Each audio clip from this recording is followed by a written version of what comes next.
Bonsoir et merci de nous rejoindre pour le 19-20 en Bourgogne. À la une de ce lundi 22 février, la ville de Chalon-sur-Saône, victime d'un piratage informatique.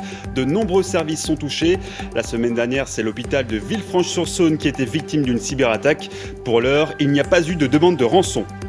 C'est un phénomène assez inquiétant en Bourgogne comme partout en France. De plus en plus d'institutions sont la cible de hackers.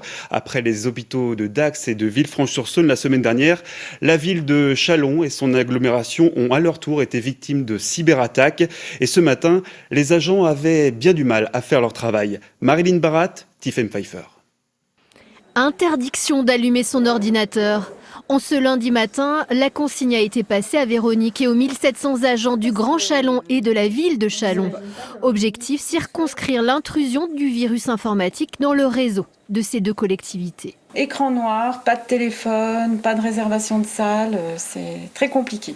Ce genre de cyberattaque se multiplie en France depuis l'an dernier. Les hackers profiteraient du développement du télétravail pour trouver des brèches dans la sécurité informatique. Au moins une quinzaine de collectivités territoriales en auraient été victimes en 2020, certaines ayant même reçu des demandes de rançon.